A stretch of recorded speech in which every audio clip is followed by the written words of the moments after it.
Welcome back to the ticker. Billionaires in this country have seen their net worths soar, despite the fact that a lot of Americans out there are hurting right now in the coronavirus pandemic. And a new report from the Institute for Policy Studies breaks down the wealth of America's some 600 odd billionaires, growing nearly $600 billion from March to June. That total is more than the sum of $500 billion that governors across the country are asking for from Congress to fill in budget shortfalls that will impact all of America. And here to break that down with us is Chuck Collins, Director of the Program on Inequality and the Common Good at the Institute for Policy Studies. And Chuck, when we look at it, we know that Jeff Bezos is the wealthiest American in this camp, but how has he maybe seen his wealth soar relative to other billionaires on that list? Well, he's clearly one of the top. Mark Zuckerberg, Jeff Bezos, and others have seen their wealth, I would call it surge.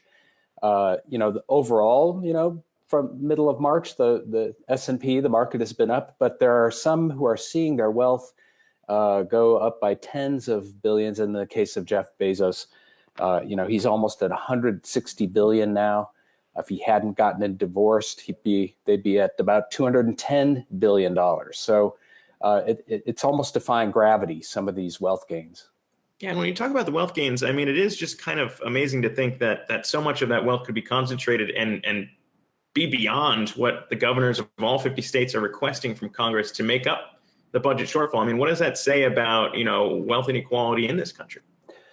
Well, I think the extreme wealth inequality, in a way, was the pre-existing condition that we went into the pandemic.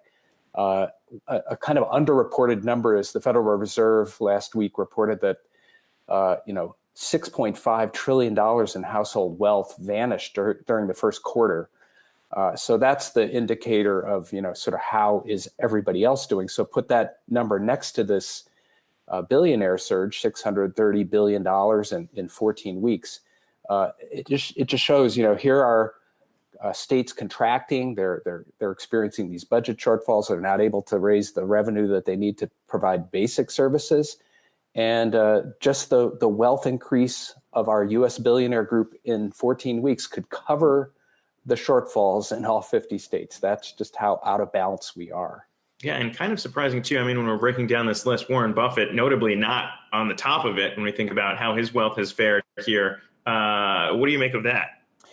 He had a huge wealth decline in February and March. He's finally come into the net positive. I think he's up about $4 billion on the year now, but he was, not everybody's wealth has gushed. Obviously, if you're in the oil and gas sector and others, you're seeing big declines there.